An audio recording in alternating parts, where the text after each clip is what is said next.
Greetings, esteemed companions, a fair day to you all. Glenn here, returning once more to your esteemed presence for episode 15. So, what is a friend? Who is your best friend? Think about it. Perhaps it's your spouse, family member, childhood bestie who sticks with you through the thick and thin of life. Today, we will look at Washington's best friend. Now, it's difficult to point to just one as the very best, and historians love to debate this. Most agree, though, on 4 or 5 at the top of the list. Honorable mention of them later. Today's episode will focus on 2 friends with the strongest cases known through history and personal letters. They are Henry Knox and the Marquis de Lafayette.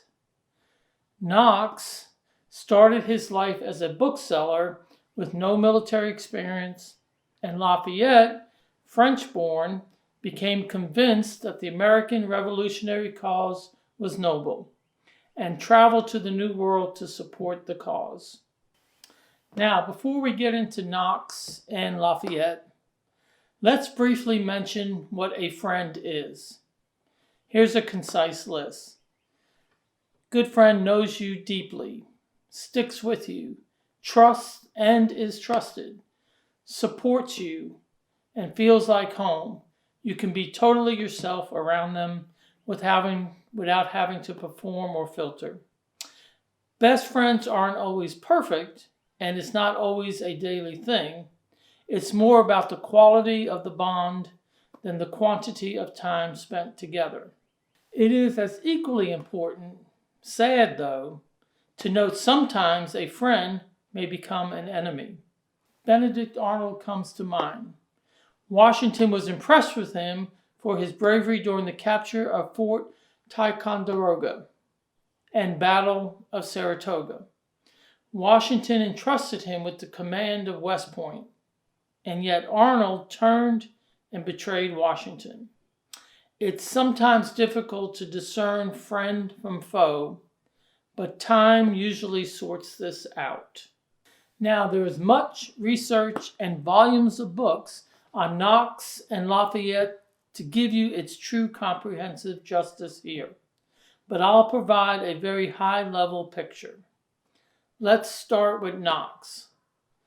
Their relationship was more than just a partnership between 2 military leaders. It was a deep, personal friendship built on trust, loyalty, and shared ideals. From the battlefields of the Revolutionary War to the founding of the United States, their connection played a key role in shaping the new nation. Washington and Knox first crossed paths in 1775 during the Siege of Boston. At that time, Washington had recently been appointed Commander-in-Chief of the Continental Army. Meanwhile, Knox was a 25-year-old bookseller with no formal military training. However, he had a brilliant mind for strategy and a passion for artillery. Knox's first major contribution was nothing short of extraordinary. After the Americans captured Fort Ticonderoga in New York, Washington tasked Knox with an almost impossible mission: to transfer 60 tons of artillery over 300 miles of frozen terrain to Boston. Knox succeeded, hauling the cannons by sled and boat through snow and ice. This daring effort gave the Continental Army the firepower it needed to force the British to abandon Boston. Washington was so impressed by Knox's determination and ingenuity that he promoted him to Colonel of Artillery, cementing the foundation of their relationship. And when the war ended, Washington and Knox's friendship did not fade. It only grew stronger as they turned their attention to nation building. In 1789, when Washington became the first president of the United States, he appointed Knox as the first Secretary of War. This was no mere political favor. It was a clear demonstration of Washington's unwavering trust in Knox's judgment. As Secretary of War, Knox played a vital role in shaping the American military, creating the foundation of the U.S. Army and Navy. He also supported the establishment of West Point, which became a key military academy. Throughout Washington's presidency, Knox was more than a political ally.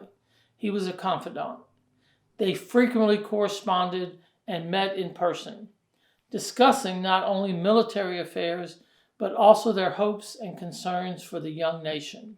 And even though they were public figures, the personal warmth of their friendship is most evident in their letters.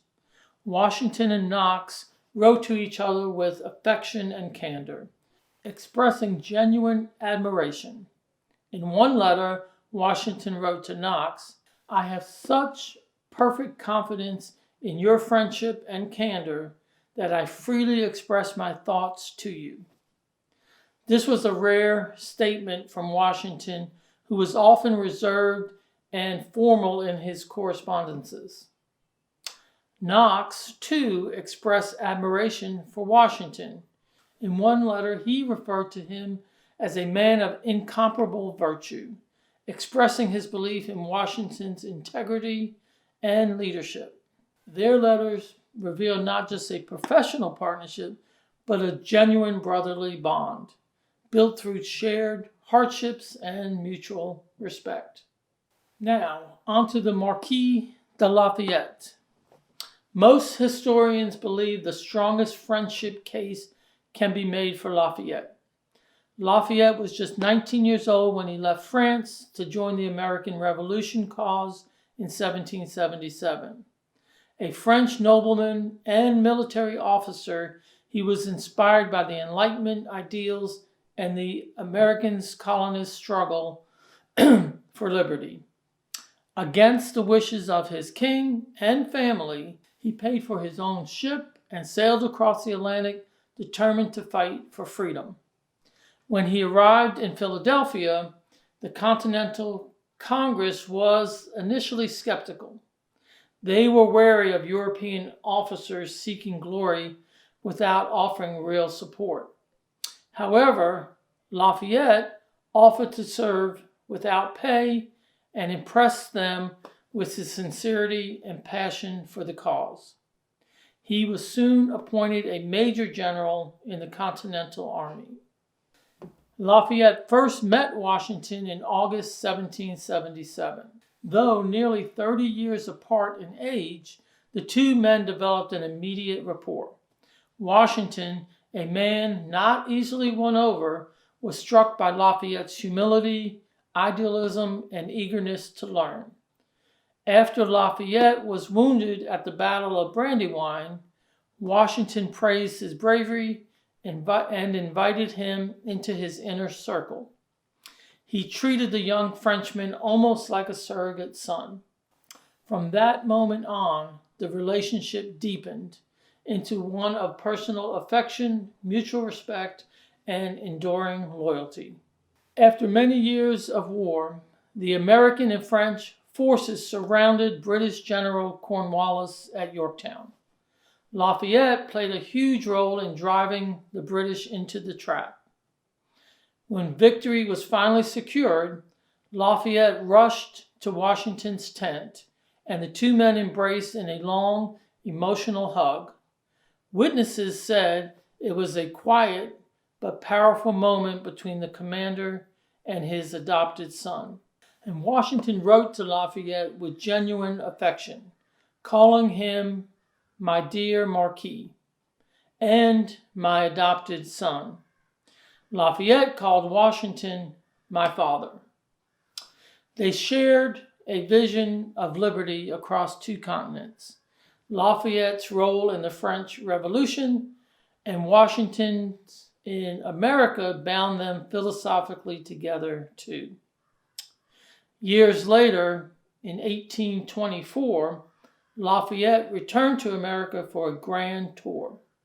When he visited Washington's grave at Mount Vernon, he silently wept and said, "Here lies the father of his country, and my father also." And there you have it, on Washington's friendships. Also, a reminder here about America's 250-year celebrations. Check out my previous episode on America's semi-quincentennial. And until our next episode, I bid thee a fair and most pleasant day.